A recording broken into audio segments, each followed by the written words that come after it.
Hi అండి, welcome to my channel. ఇప్పుడిప్పుడే మనకు ఒక బ్రేకింగ్ న్యూస్ అయితే రావటం జరిగిందండి. ఏపీ ఉద్యోగ పెన్షనర్లకి 12వ పిఆర్సీలో ఐఆర్ వచ్చేసి 18% ప్రకటన అని చెప్పి ఒక బ్రేకింగ్ న్యూస్ అయితే చూస్తున్నాం. అయితే ఇది దీనికి సంబంధించి పూర్తి వివరాలు అయితే వీడియోలో తెలుసుకుందాం. మీరైతే వీడియోని ఎక్కడక్కడ స్కిప్ చేయకుండా ఎండ్ వరకు అయితే చూసేయండి. వీడియో నచ్చినట్లయితే తప్పకుండా లైక్ చేయండి, షేర్ చేయండి. అయితే ఐఆర్ 18% జూలై 1న ప్రకటన ఉంటుందని చెప్పి చెప్పడం అయితే జరుగుతుందండి. ఇక డిఏ బకాయిలకు సంబంధించి కూడా సెప్టెంబర్ నెల నుంచి కూడా డిసెంబర్ నెల నాటికి పూర్తి స్థాయిలో చెల్లింపులు అయితే జరుగుతాయని చెప్పి ఒక బ్రేకింగ్ న్యూస్ అయితే రావటం జరిగిందండి.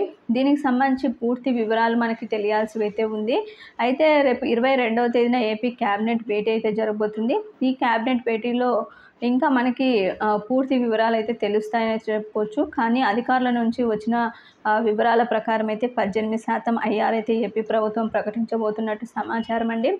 అయితే దీనికి సంబంధించి ప్రకటన ఎప్పటి ఉంటుంది, అమలు ఎప్పటి నుంచి చేయాలనే పూర్తి విధి విధానాలు ఇంకా చర్చించలేదు. చర్చించి ఉద్యోగ సంఘ నేతలతో కూడా చంద్రబాబు స్వయంగా చర్చించిన తర్వాత దీనికి సంబంధించి పూర్తి విధి విధానాలు అయితే రానున్నాయండి. ఎప్పటి నుంచి అమలవుతుంది, ఏ విధంగా ఐఆర్ ఉంటుంది, ప్రకటించడం ఎప్పుడు ప్రకటిస్తారు, ఈ పూర్తి వివరాలన్నీ కూడా మనకి ఉద్యోగ సంఘ నేతలతో అదేవిధంగా చంద్రబాబు గారు భేటీ అయినప్పుడైతే పూర్తి వివరాలు అయితే తెలుస్తాయి.